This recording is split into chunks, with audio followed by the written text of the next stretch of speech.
passion, purpose? Where can I find it? Where is my passion, purpose? Where can I find it? Where is my passion, purpose? Where can I find it? Dr. Walls and friends, where I find it? Dr. Walls and friends.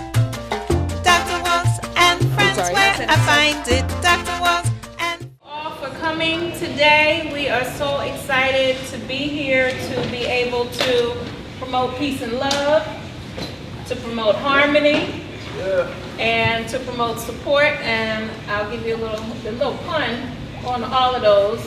As you know, Herman Davis from the Peace and Love Foundation, so always pushing peace and love, right? That's right. And then this is Ed Herman of Sisters in Harmony. He's the president of Sisters in Harmony. I will have each of them talk about who they are and what they do. And I am Dr. Kathleen Walls of Dr. Walls and Friends. I tell people all the time, my name is Walls, so I'm always around you, and I'm always here to support you. So we have support, we have peace and love, and we have harmony. I like that. All right. And we just want to take a few moments and tell you how we came together and why we came together today. I think it's fascinating that here are two men who have been impacted by domestic violence and who are so passionate about increasing the awareness as well as increasing the healing within the global community, because we know this is not something that just happens here in Philadelphia, but this is something that happens worldwide. So I'm honored that they have both turned to me to assist them in the promotion of peace, love, harmony, and healing. And so at this juncture, I am going to pass the mic over to Herman Davis of the Peace and Love Foundation.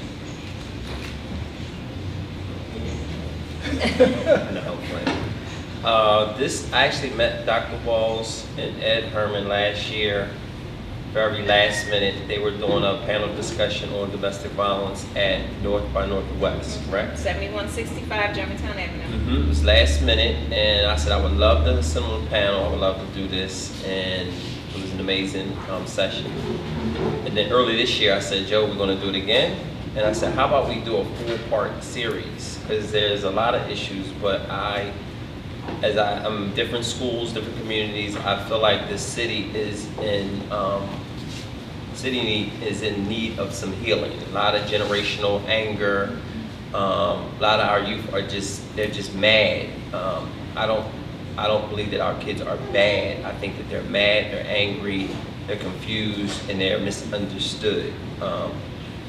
So sitting down with Dr. Walls, I said, let's address the healing process of this issue. So we have some very interesting panelists. And I hope that this message can get conveyed. Dr. Walls, and I would like to congratulate her on her TV, her show. She's going to be doing a cable show and possibly a mainstream show, and I think that'd be the best way that we get this word out there. But it has to stop. As we shared this month with breast cancer, breast cancer is a serious disease, but this also is a serious disease that it's time to do something different, because it's not getting any lighter, and that's it. And Herman? Thank you, Davis. First, I said to everyone, thank you for coming out. What is in my tradition as a Kemetic elder, I greet you in the name of God, the ancestors, who's supposed to I most humbly walk. As the president and the founder of Sisters in Harmony, the foundation, what we put together is to put more positive images back into the community on a mental, physical, and spiritual level. And we took those three and then we made a 5-division organization where we do health, we do the films, music, creative art division, and the book division. And the reason we did that, my co-founder lives in Maryland, was to see what can we do as a people to put more positive things back in the community. Because someone said, our kids are not bad. They're not bad. But they have all this energy inside of them. And if you don't take energy and put something positive behind it, then negative's going to take over automatically. Because either you do this or you do that. So in Sisters in Harmony, we look to what can we give our youth, our community, and start connecting the dots across the global community. So we have followers and members right now in 24 countries. And we challenge the community, what can we do positive? I respect religion, religious titles, but as we know, the title does not make you a good person. It's what you do with your hands. So after you tell me your titles and everything, show me what you're doing with your hands. Show me. I want to see what are you doing with your hands to make the community better. I respect political affiliations and parties, but that doesn't make you a good or bad person. So as president and founder of your organization, I challenge the community to bring something positive to our table and let's see what can we do. So now we have a radio show, and now we're having a cable network launching at the end of December, channel launching at the end of December, because we want to connect people doing positive things. And like Dr. Wall said, I always mess it up. She says, it's not that bad is doing such a good job. It's that good hasn't started doing a great job yet. Okay, when good start doing a great job, we will take care of our community. You see, the reason we have challenges in our community is because we haven't stepped up as a family. I tell people, I need everyone to be Dr. King or Malcolm in their household. Let's not worry about the street. You see, if I do it in my household and you do it in your household, that means if the household is all doing Dr. King, all doing Malcolm, right? And if the household is doing it, then the block is doing it, and the community is doing it, then we recapture our community. It's okay if you don't go out on the street and do it, but let's talk about home first. Let's take care of the home front. If everyone does it in their home, if everyone does Dr. King or Malcolm in their home, guess what? The home is good. The house is good. The block is good. Because I remember growing up when you walked down the block and said, good morning, Miss So-and-so, good morning, Mr. So-and-so. Everyone knew everybody. See, the challenge we have as an organization now is this, what he does is cool. What I do is cool, but guess what? He knows me and I know him. We start connecting those dots across the global community. We take our community back. And we tell the politicians what we want because we pay their salary. Okay? They are elected in. We should be able to remember we could elect them out, and we have to remind them of that all the time. So what we do in Sisters in Harmony is stop putting a light on what we're doing. So this is very important what we're doing here, because domestic violence touches everybody. No matter how perfect your home is, if your child goes to school with someone who at their house have issues, then that child comes into the classroom and acts out in the classroom, and the teacher has to stop and take care of that, or that child acts out on your child. Then you wonder why that child, then you have to go to school, take time from your job, go to school about why your child's been touched by somebody else's child. So domestic violence touches everybody, so this is very important. Very good.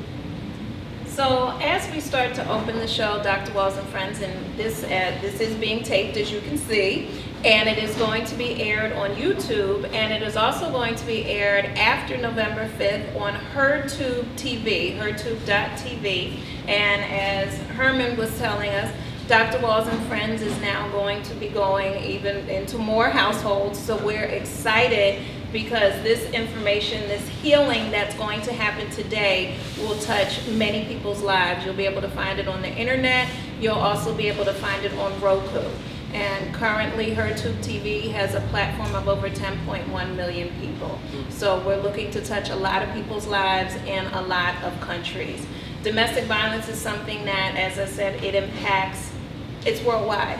And what happens is a lot of times it doesn't have a name in certain cultures because it's become so commonplace that it's expected. And they don't know that it's not okay.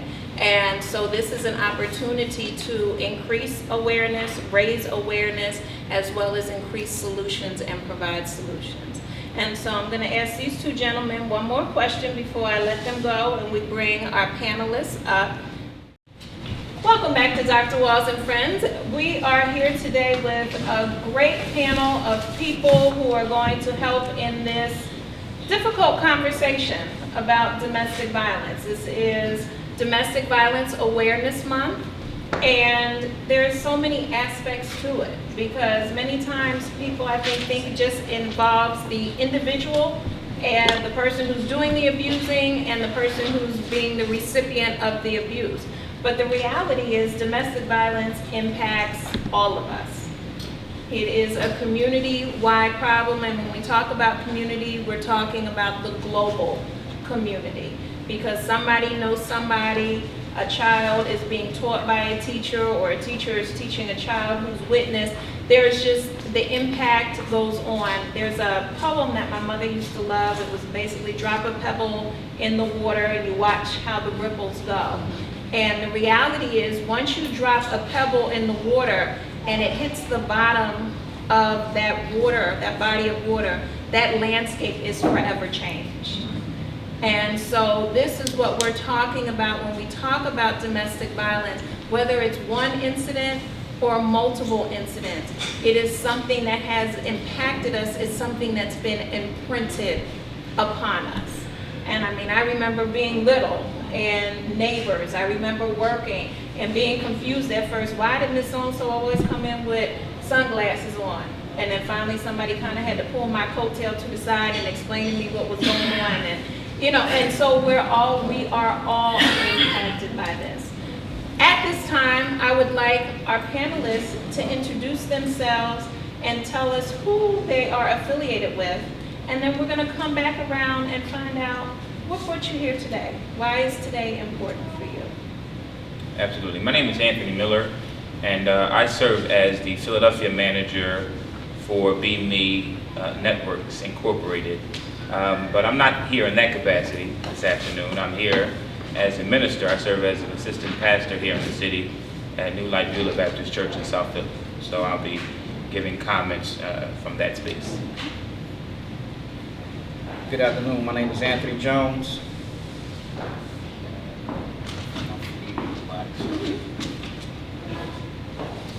Good afternoon. My name is Mary May. I am CEO of Butterfly Love Consultations.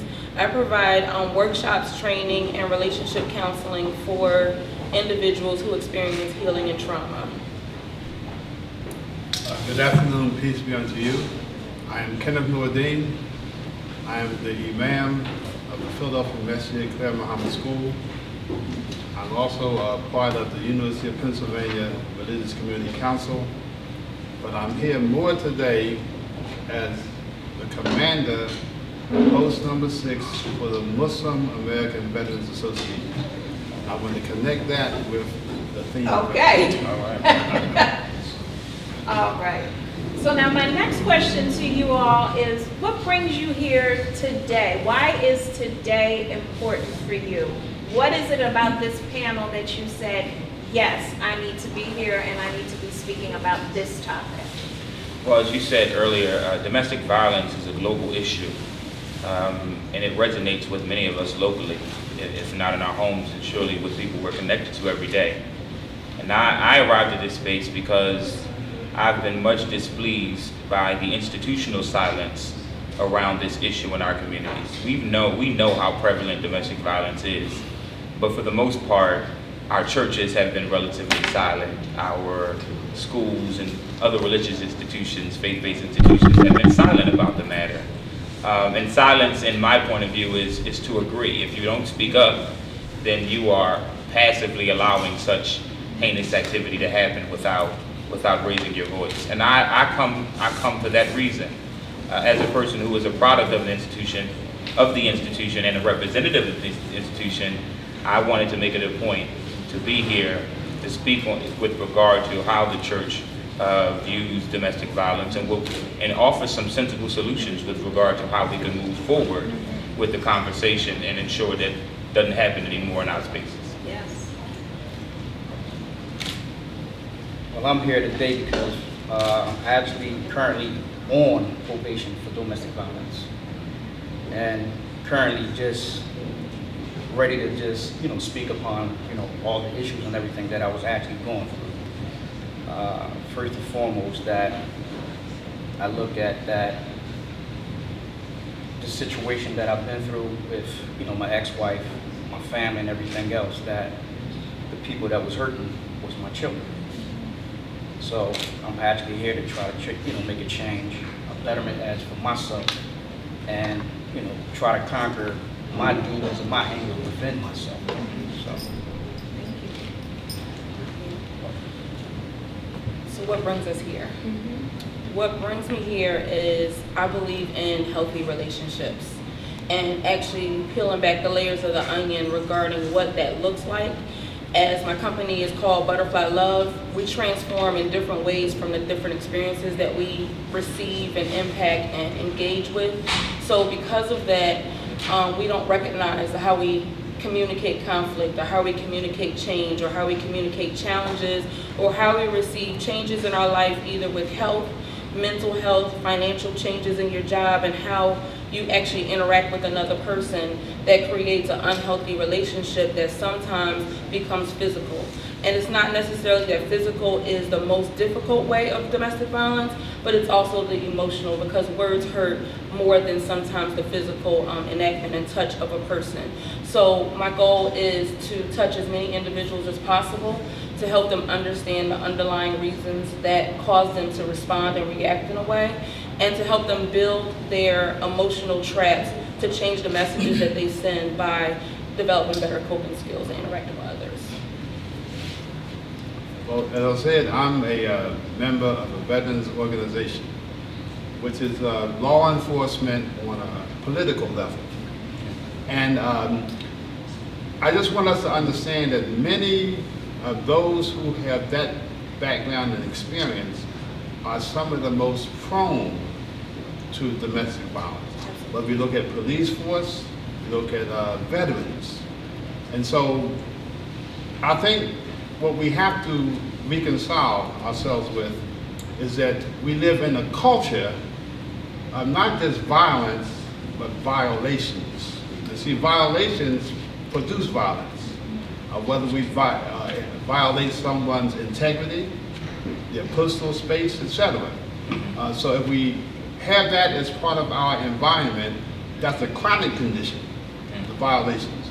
But then the violence becomes an acute problem. So we have to address the acute problem, but if we don't deal with the chronic condition, then we'll just have one acute problem after another, as we are seeing manifest in the whole media circus when it comes to all of these domestic violence incidents that are now proliferate. Yes. And you know, a lot of them are those who are least capable or qualified in dealing with all the violations. They just snap. But others, they have a method, we'll just say a coping mechanism, but they have enough invested where they can just ease on by the moment.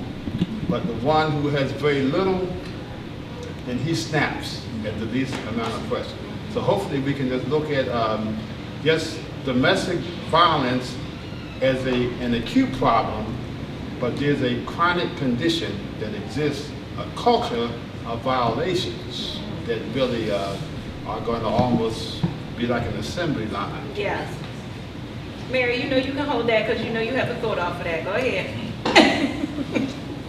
Well, the thought that I had about the violations is that the violations is the mirror from within.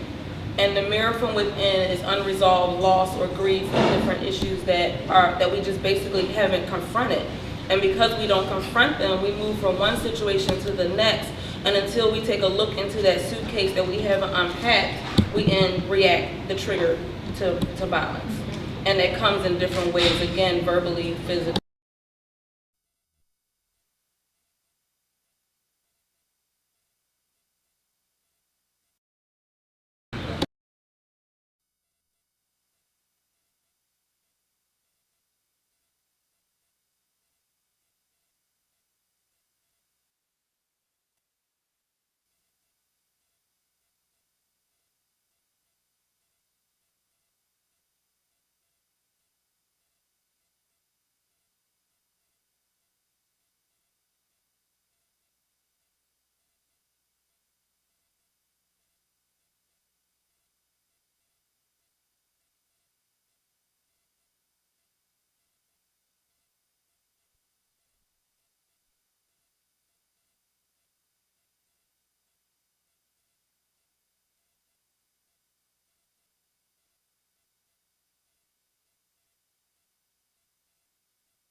of course, we all know comprehensively comes from a place of pain.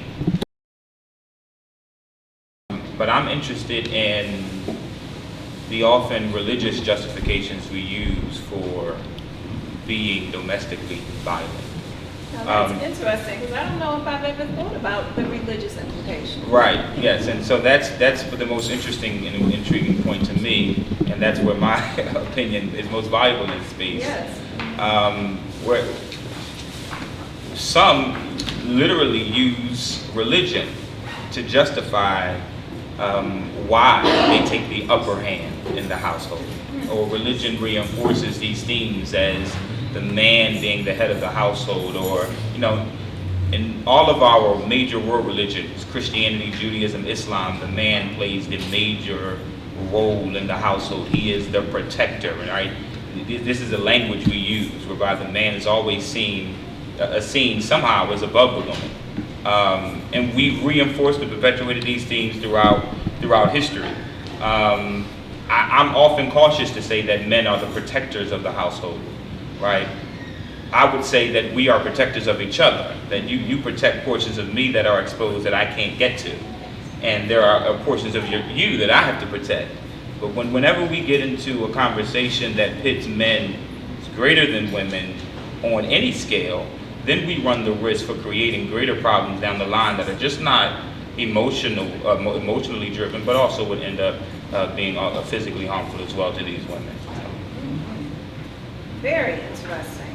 And, you know, as you were talking, I remember one time someone saying that in reference to the woman came from man's rib, was that the rib protects the heart. Right. And so whereas the man may protect the woman physically, the woman is designed to protect the man emotionally. Absolutely. And I always thought that was an interesting way to look at it. Another thing, Anthony, that you mentioned, and an elder actually taught me this, and I want everybody to try it at the moment. Point right now. Just point your finger out. So you have a finger pointing at somebody else to blame them. How many fingers are pointing back at you? That's right. You have 3. That's right. So you need to look, right, exactly. I see people going like this. Oh, I didn't notice those. And that's the reality that we do. We have to hold the mirror up to ourselves. We have to look at ourselves more a lot of times than we look at the other person to see how are we responsible? What part are we playing in this? And so as I say that, I see some heads nodding on the panel, and I'm feeling some energy that people have comments that they'd like to make. Who'd like to jump on the mic first? I knew it.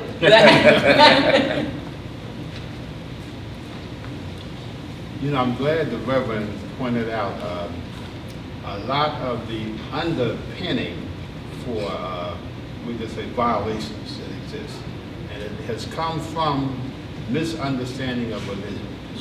You see, I think a lot of it is not where we came from, but where we are going. Right.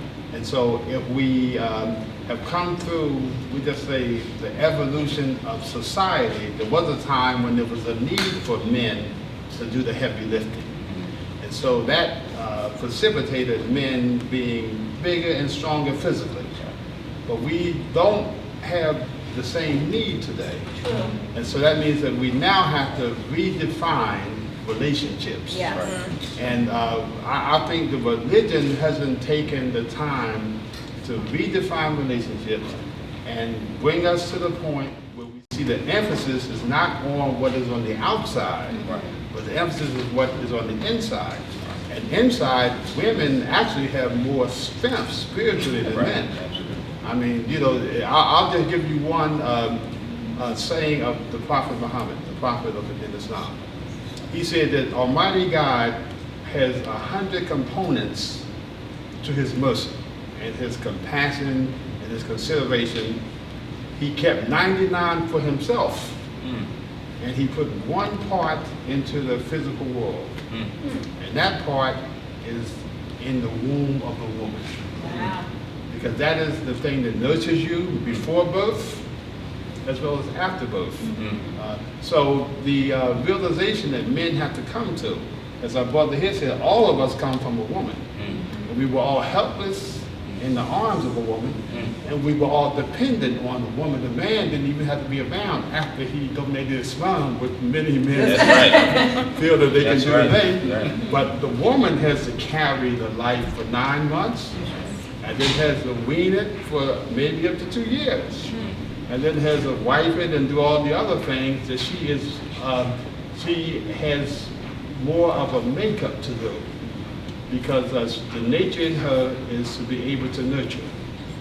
And so that is the basic relationship that men should have for women, not someone that's weaker than me physically, unless he has to go out and chop down trees. But if he's not doing that for a living, then he should not see himself as someone whose physical ability means that much. That's right. Because she can achieve just as much as she can socially, but most of us just use our fingers for texting and stuff like that anyway. Right. But he has to look at her real strength, and her real strength is to be able to nurture the life, Right. to carry the life, to nurture it, so that it can form itself, and really it can form an attachment Right. to where it came from. And that first attachment is seen in the mother. And her tenderness, her concern, her consideration has to be something that is valued by men. And men don't value it. Or if they are disconnected from it, then they can never value a woman as a mate. Right. They can never value really a woman as one who has great strengths when it comes to emotions, when it comes to mentality, when it comes to spirituality. And to some extent, she is above the man. So just as the man, in some extent, is above the woman physically, then to some extent she's above him spiritually, and then the question has to be asked, which element is more valuable today? Wow. And the element that's more valuable, that we can learn more from them when it comes to spirituality than they can learn from us when it comes to physicality. Because see, no matter how prolific a man is, he will never be stronger than a gorilla.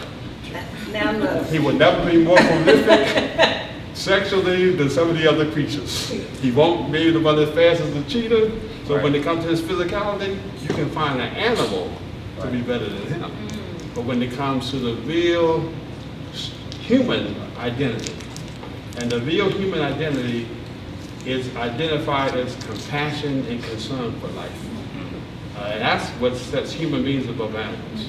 So I think we can go back and do some redefinition, but then we have to look at how the culture in the home really, they say the average child witnessed 4,000 murders a month on TV, and just things like that. So we really have to look at and see how we can begin to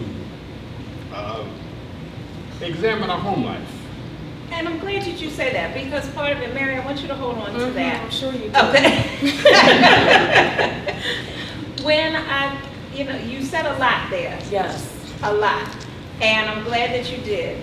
Because part of what we're talking about is social context. Part of what we're talking about is redefining roles within relationships. And another piece that I heard was empathy, understanding, and appreciation. And so understanding what your role is now in today's context as a man, as a woman, as a mother, as a father, and so forth.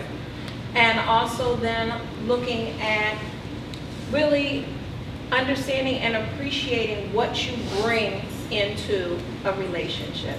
So let's marinate on that a little bit. We're going to take a quick commercial break. And when we come back, Mary, you can pick up on that as well as share your thoughts. We'll be back in a moment on Dr. Boss and Friends.